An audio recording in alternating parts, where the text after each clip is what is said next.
Hello and welcome to the third video on the Necromancer class. So in the last video I talked about some of the spells available to the Necromancer in the Grimoire, and particularly the Throw Necromantic Green Fire, which I described previously. But what about actually casting a spell? Well, the Necromancer casts a spell just like the magic user, in that he uses a d8. So for all my spell casts I use a d8. Normally a 2 to 7 on a d8 means a successful spell. An 8 means the spell successful and can be cast again rather than forgotten. And a 1 is an adverse effect. So for the magic user, an adverse effect is typically spell burn. D8 or D10 spell burn. Now for the Necromancer, the adverse effects are far more serious. So for this you're going to have to roll a d8.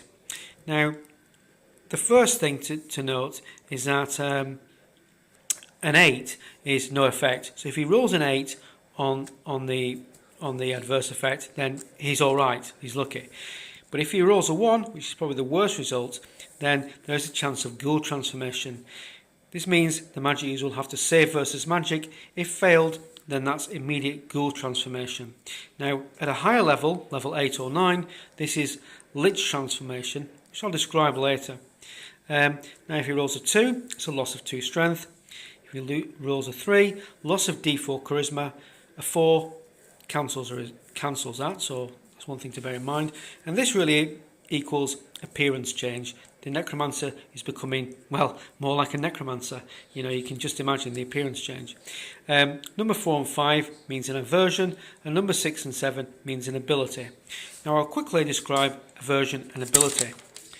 Now I've kept these as simple as possible, but the Games Master can replace ones, add ones if he wishes, or he can just make the character roll them again. But I've kept them to 8. So aversions will be silver weapons, holy symbols, holy water, fire, food. In this case, the Necromancer must become a blood drinker, fey kind, sunlight, and luckily no effect. So if he rolls an 8 here, there's no effect. Otherwise, it's one of these. Abilities, well, these are dark vision, 50% damage to normal weapons, plus 3 strength, detect invisibility, immunity to cold, poisons, a bite attack, and lastly a gifted necromancy, which means an adverse roll can be cancelled. So he can cancel 1. If he gets a 1, he can cancel it using that. And that's very briefly how the Necromancer casts the spells and the adverse effects of the spellcasting. Okay, in the next video I'll talk more about the spells themselves. Thank you very much.